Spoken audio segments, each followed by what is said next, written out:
Olá, sejam todos bem-vindos ao meu canal. A palavra dispersão vem do grego e significa diáspora, que é o termo usado para se referir aos judeus que viviam fora da terra prometida a Abraão e aos seus descendentes.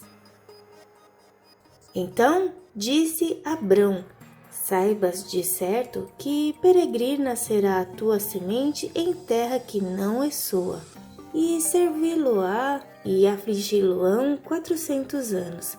Mas também eu julgarei a gente a qual servirão e depois sairão com grande fazenda.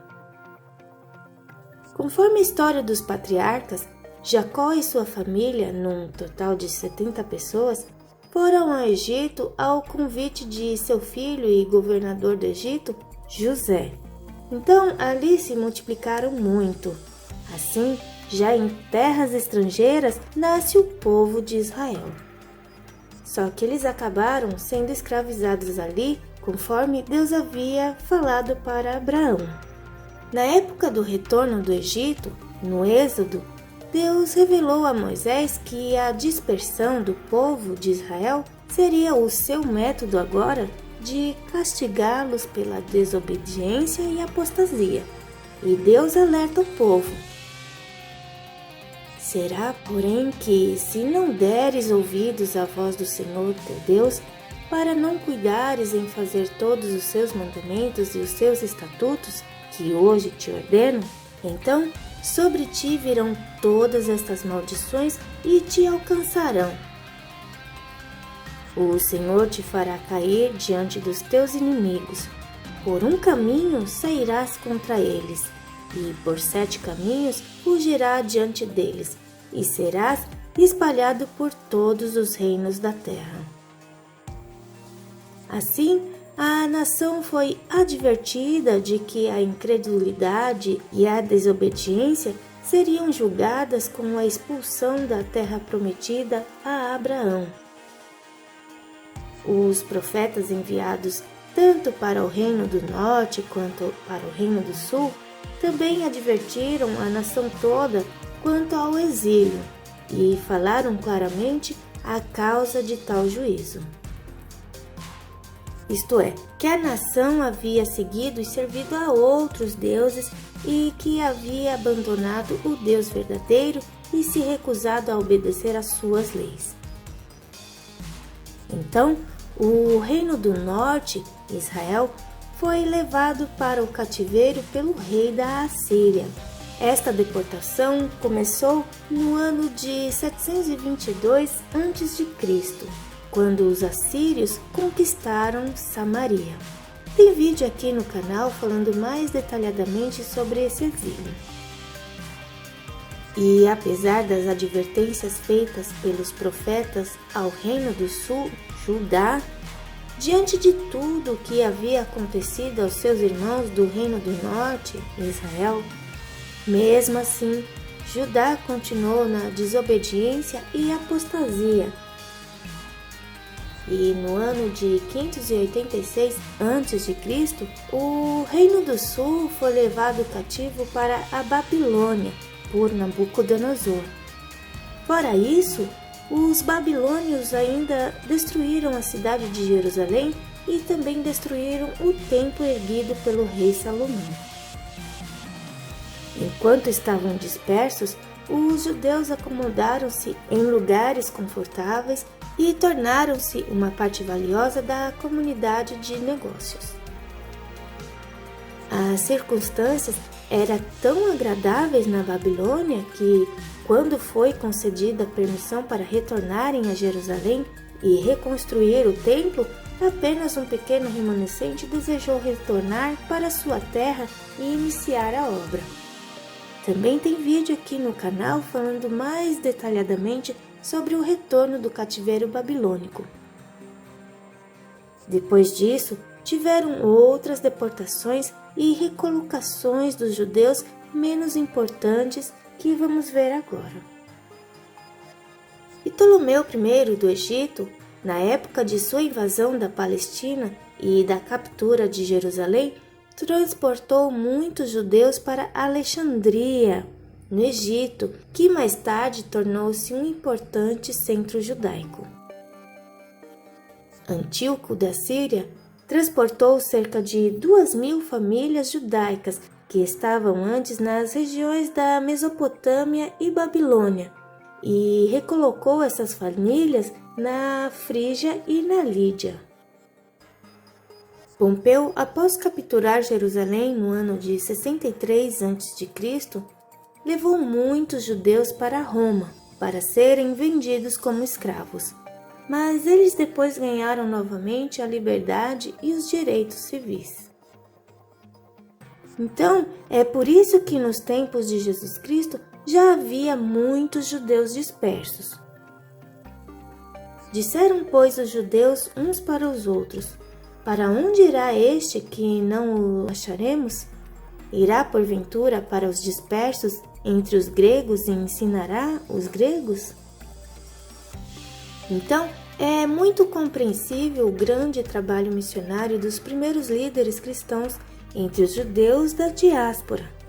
Tiago, o apóstolo Pedro escreveram aos judeus da diáspora que tinham se convertido a Cristo. Muito importante saber também é que Jesus Cristo profetizou uma outra dispersão para a nação e também a desolação de Jerusalém. Jerusalém, Jerusalém, que matas os profetas e apedrejas os que te são enviados. Quantas vezes quis eu ajuntar os teus filhos, como a galinha ajunta os seus pintinhos debaixo das asas, e tu não quisestes. Eis que a vossa casa vos ficará deserta. Esta profecia se cumpriu no ano de 70 d.C. e, novamente, a cidade e o templo de Jerusalém foram destruídos, mas desta vez pelos romanos. Jesus também profetizou que a cidade seria ocupada pelos gentios, ou seja, por quem não é judeu e nem segue o judaísmo. E cairão a fio da espada e para todas as nações serão levados cativos, e Jerusalém será pisada pelos gentios, até que os tempos dos gentios se completem. Além dessas deportações involuntárias, muitos judeus deixaram também a Palestina voluntariamente, em busca de interesses comerciais. Isto os levou a importantes centros econômicos do mundo, e assim a maioria das grandes cidades tinha uma colônia judaica.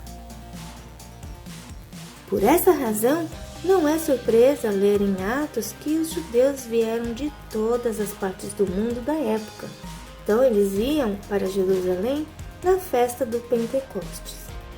Embora os deportados tivessem se ajustado à língua e também à cultura da sociedade na qual havia se fixado, eles mantiveram os laços com Israel e com o judaísmo através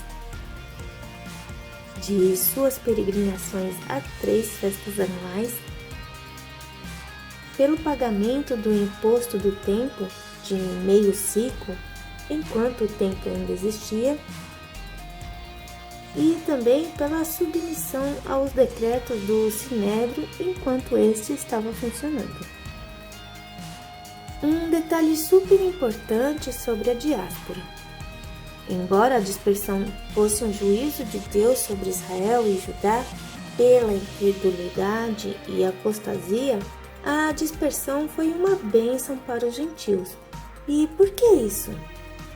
Porque a nação de Israel foi separada por Deus para ser um reino de sacerdotes. Isto é, eles deveriam ser mediadores entre Deus e os gentios. Eles deveriam divulgar a revelação do verdadeiro Deus. A bênção de Deus sobre a semente de Abraão deveria alcançar todos os homens. Contudo, a nação não cumpriu a sua responsabilidade. Então, apesar da dispersão, o conhecimento de Deus foi levado, mesmo que involuntariamente, para as outras nações. Uma expectativa mundial de um Messias Redentor surgiu quando a dispersão trouxe o conhecimento das promessas de Deus para os gentios. Sem dúvida, os magos foram à Judeia em busca do rei dos judeus por causa da estrela e também por causa do conhecimento adquirido da nação dispersa. Já lá na época do Novo Testamento, a dispersão de Israel também teve seus efeitos benéficos na pregação do Evangelho. O apóstolo Paulo, ao divulgar o Evangelho pelo Império Romano, sempre começava seu ministério em uma nova cidade, na sinagoga dos judeus, pois se sentia obrigado a anunciar as boas novas primeiro aos judeus, avisando a eles que o Messias de Israel já tinha chegado. Em qualquer comunidade, os judeus dispersos eram os primeiros a ouvir o Evangelho. Somente após a rejeição de sua mensagem por parte deles é que Paulo se voltava para os gentios. A promessa de restauração. E te converteres ao Senhor teu Deus, e deres ouvidos à sua voz, conforme tudo o que te ordeno hoje, tu e teus filhos, com todo o teu coração e com toda a tua alma, então o Senhor teu Deus te fará voltar do teu cativeiro, e se apiedará de ti, e tornará a ajuntar-te dentre todas as nações entre as quais te espalhou o Senhor teu Deus. Por hoje é só. Até mais!